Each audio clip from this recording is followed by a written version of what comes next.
going to start with the stuff that needs glued so that it can have some time to be gluing. So we're going to take these circles in the middle.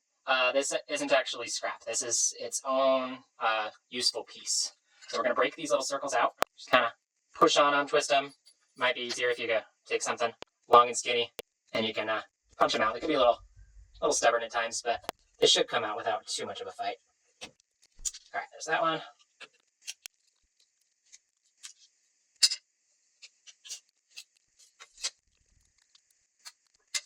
Okay, and then I'll show you real quick what these are for. So we're going to have these, break these apart.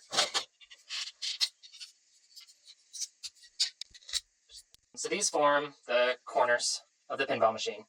And then in the corners, we're going to have what I will call like the flipper buttons. So it's the stick and the button on the end that you push to make the flippers go. The job of these little guys, we're just going to glue it on the end of this flipper stick, and that just stops the thing from sliding out. So you're going to take your 12 sticks, and you're going to glue all of them into pairs. So you should have 6 pairs of sticks. You take your super glue. When you're using super glue, you're going to want to be really careful, because one thing that's really common to do with super glue is to glue your fingers together. And then the only easy way to get them apart is to pull so hard that some of your layers of skin delaminate, rip off of one side of the fingers, and that's pretty painful. And you're going to want to be careful to not get the super glue on anything. So it might be a good idea to put down like a scrap piece of paper or something while you're working with the glue, just so that you're not destroying whatever surface you're working on. So I got my little scrap piece of paper, and I'm going to take my super glue.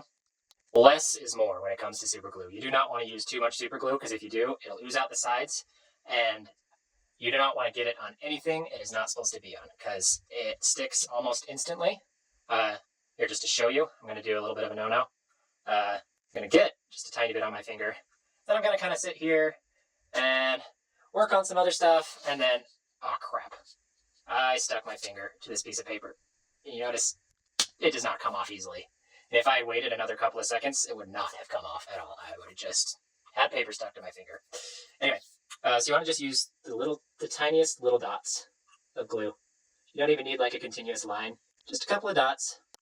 Then you put the other stick on there. Press them firmly together. Hold it down firmly for maybe 5 seconds. So we go 1, 2, 3, 4, 5.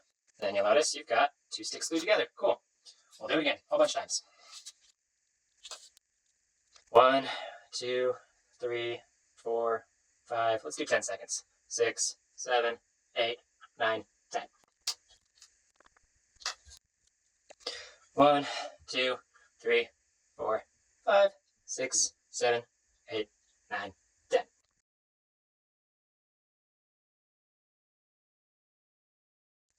All right. So now 4 of these are going to get these 4 little circles on them. I'm going to do 4 dots of glue. You may be tempted to do more than a dot. Don't. Dot is plenty when it comes to super glue. All right.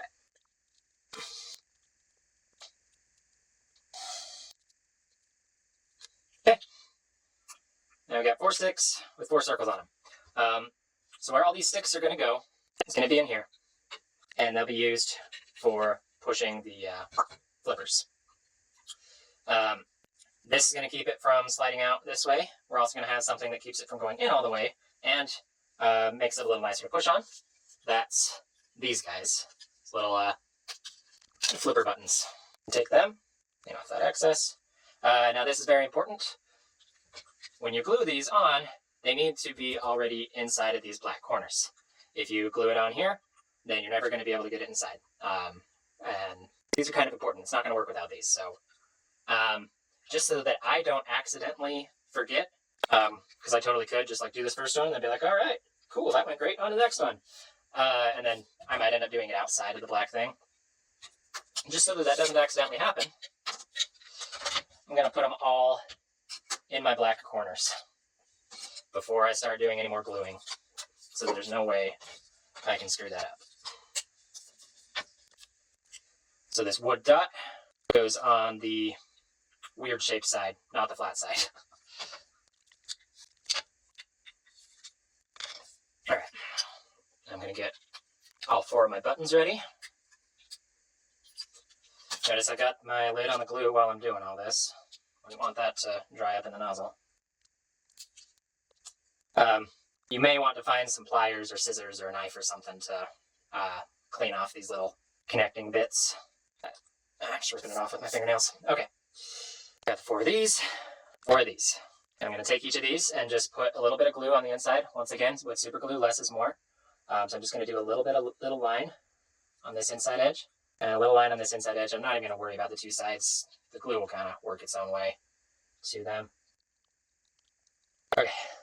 I'm also going to be very careful to not touch these tops because I got a tiny bit of glue on them and I do not want to get my fingers glued to anything. Anyway, just take these and shove them onto the ends. They should slide on pretty easily, and then the glue will do the rest. Okay, so those are done. We'll set these aside for a bit, and while we're doing gluing, we're going to glue the other plastic ends to our last 2 sticks. So these sticks are the pushers for the flippers. These last 2 are going to be for the launchers. So they use these different little handles with these little holes in the end. And then same deal, a little tiny bit of glue. Okay, and we'll set these aside for a minute too. Next, we're going to start prepping all the rubber bands. There should be 6 rubber bands that we're actually going to use, and then the rest of them set aside. Those are just for obstacles and stuff for later. Also have this little piece of wire. This is almost like a needle for threading the rubber bands through the holes. So each of these flippers is going to get a rubber band. It's going to get it in this kind of oval shaped hole. This other hole you notice is threaded. That's so that the bolts can thread in quite nicely. But the oval shaped holes is where the rubber bands are going to go. You thread them onto your makeshift needle like this. You can kind of push this open end so it's a little tighter. You take this and push it through the hole. Once again, it's the oblong hole, not the round one with the threads. Then pull it through. Again, I'm going to pull it through most of the way, and then I'm going to take my needle again. I'm going to thread it back through this little loop. Then, when I pull it tight, see it's kind of forming a knot. That's what we want. This is how we're attaching the rubber bands on this end. Just kind of tying this knot around the holes. Okay, so I got that one done. I'm going to see if I can do these ones a little bit faster without talking about it so much.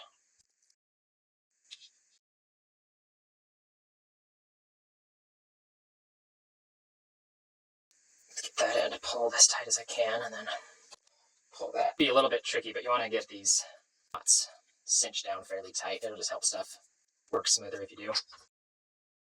Okay, so I got my 4 flippers with rubber bands.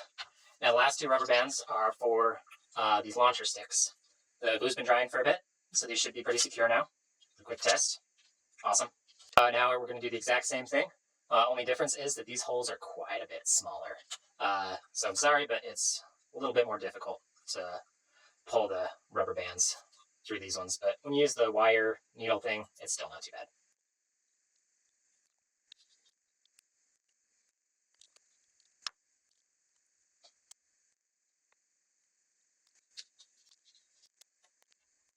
You don't have to worry about this not being perfect or if it's like a little more bunched up.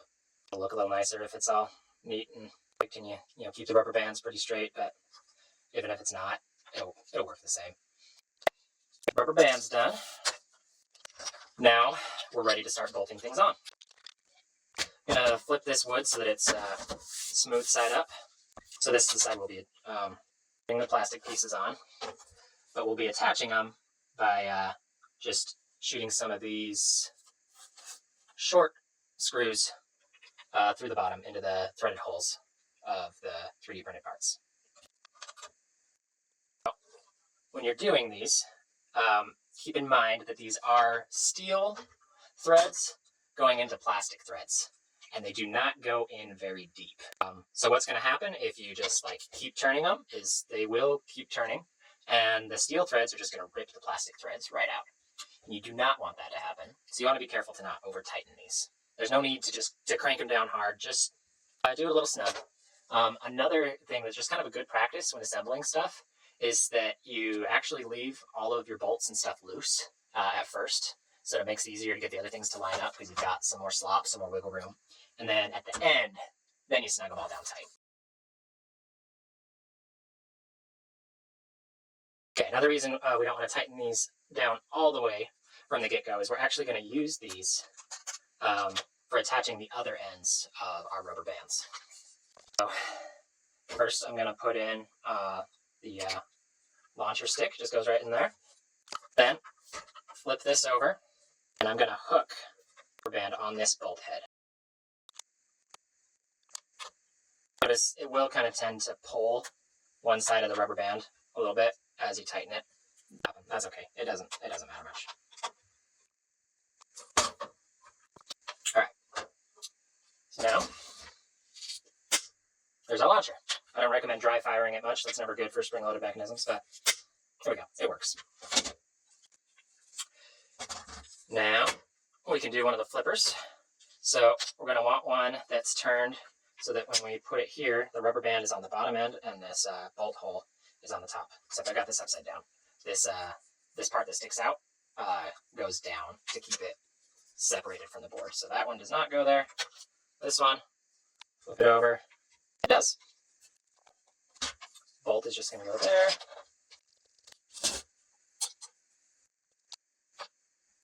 You don't want to screw down all the way tight either, because if you do, then the flipper's not going to be able to move very easily.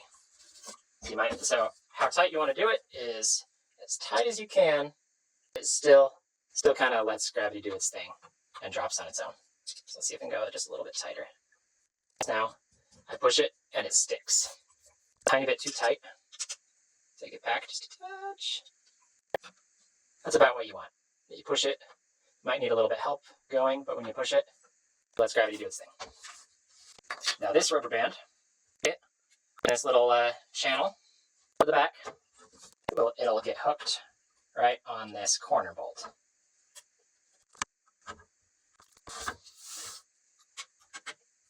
Just like the other one, we can now tighten this bolt down. Rubber band pinched underneath it. So now we've got this corner firmly attached. We've got our launcher, and we've got our flipper and flipper button. You notice the triangle thing here? It serves a couple of purposes. One is it's a spot where you can hook your thumb to kind of push against the launcher. You can also hook your thumb on the launcher nub. And that launcher works pretty well. The other thing that these triangles work for pretty well is it's just kind of a place to hold the spare pinballs that aren't in play while you're playing. Alright, so now we got this. We'll just do the other three corners. Here's the left. You'll notice no launcher on this side. That makes things a little bit easier, less parts.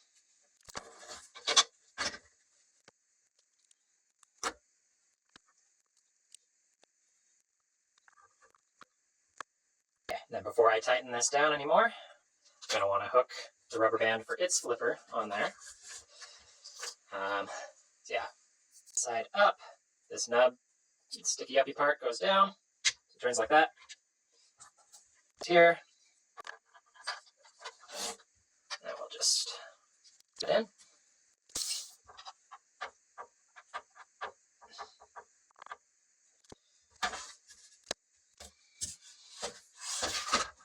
Band on the bolt. Now I can tighten this down. Resistance. You don't want to crank these down hard, or you'll rip the threads right out of the plastic parts. You probably don't even want to turn the Allen wrench this way, because this gives you more torque, and so you might not feel like you're tightening it down all that hard, but you kind of are. So it might be best to only use it with the handle short and then the stem long. Okay. You notice here, you got this little nub. That's just a place for you to hook your thumbs when you push, or you can do the triangles, whatever's easier for you. And you've also got this nice little place where you can store your Allen wrench when you're done, because you're going to want it for all the bolts that you'll be putting in the middle for the obstacles and stuff, because those you're going to want to be able to change around and do different things with. Okay, so we're just going to do this exact thing again on the other piece of wood.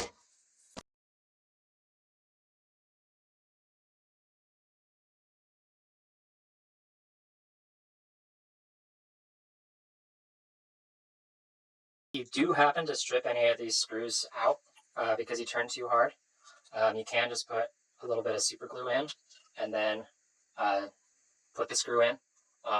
Still not any harder than necessary until you feel it snug up and have just a tiny bit of resistance, and then leave it there and let the glue dry.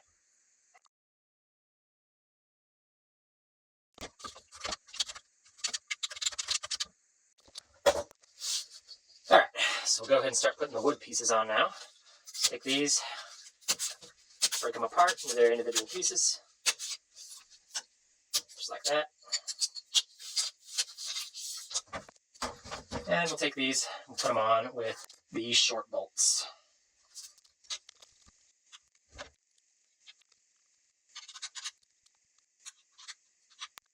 Okay.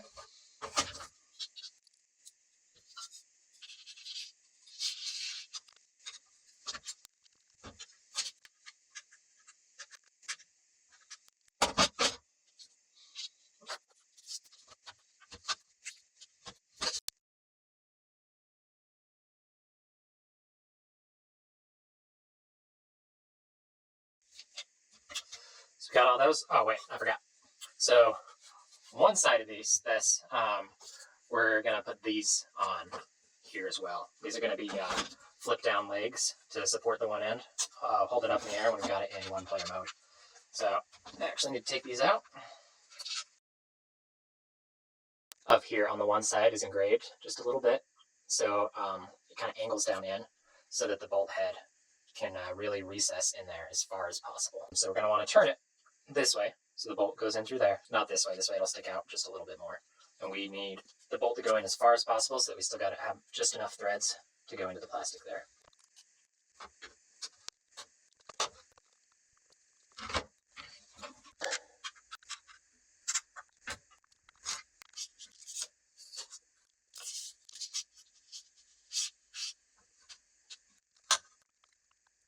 Alright, so now that can flip down via support or flip up and stay out of the way. Okay, so now we're going to do the bottom box, storage box slash support kind of part. So we got 4 of these long pieces. We got this one with a little nub that sticks out. This is going to be the top of the box. Got 2 of these that are the same, just flat along the sides. And then this one is going to be the front of the box. So this sticky out part go into there. So putting these together, first find the 2 of these with the circle holes, not the hexagonal holes. And then we're going to take the front. It's going to go in this vertical slot that's kind of just a normal rectangular shape. So slip it into there. All right, and then we'll slip this one into here. Okay, next we'll do these 2 just flat-sided ones. So we'll do the bottom.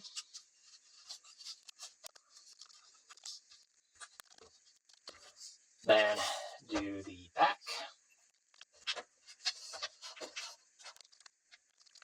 Notice I'm leaving these kind of pulled out a little bit on the sides here, not pushed in all the way tight. That just makes it easier to get the next ones in.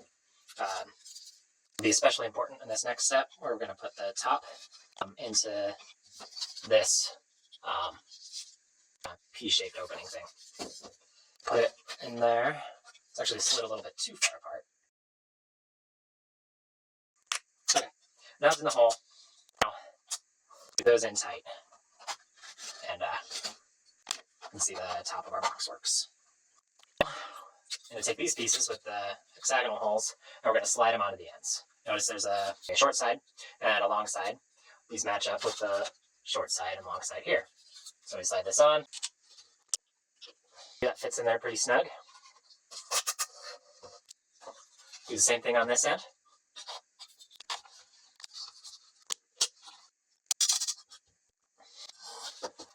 We got ourselves a nice little box where we can store things like our extra parts that are for obstacles and stuff like that. Now we just need to attach this to the main machine. To do that, we're going to put attach this to that. So we use these plastic brackets. This hole goes towards this open end, and then these little nubs just go inside of holes. This actually slips in between two different wood things, and that pops into there. I'm just going to take one of these bolts. Started hole. I don't want it to go through very much because I don't want to get in the way of putting it in there.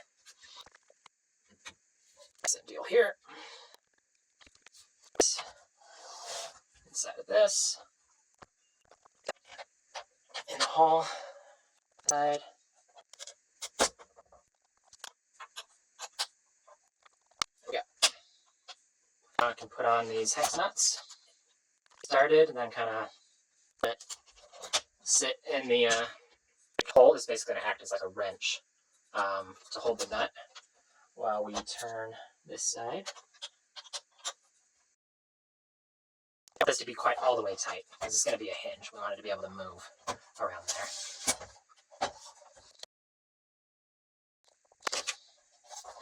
Let's go ahead and test.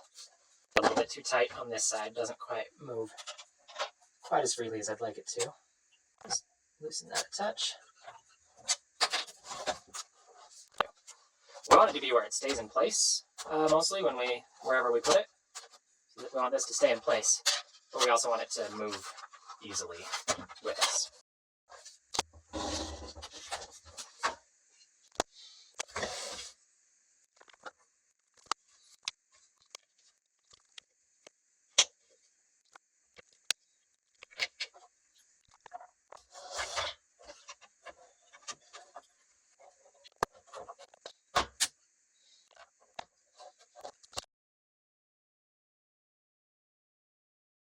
Then, as we talked about before, there's kind of a long side of this and a short side. The reason for that is when you have it in two-player mode, you want this bottom to be flat. That way, the heights across the two sides of the field match. But when you have it in one-player mode, if we still have this flat, then this side ends up being lower than there, and so it's a place where the ball would kind of catch and stop rather than rolling on through. Let this split so that all of this remains parallel and in line, then it works a lot better. So when you have it in in one-player mode, you have this tilted so that this edge is flat on the table, and then in two-player mode, you want it with this edge flat. And then we just flip out these legs to support it. Probably put that bolt in a little bit tighter than I should have. Loosen that just a touch.